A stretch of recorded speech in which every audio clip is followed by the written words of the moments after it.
बुढ़वा मलाई खाला बुढ़िया खाले लपसी।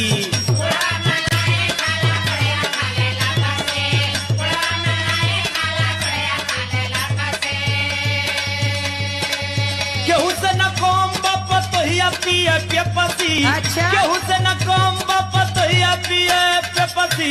बुढ़वा मलाई खाला बुढ़िया खाले लपसी।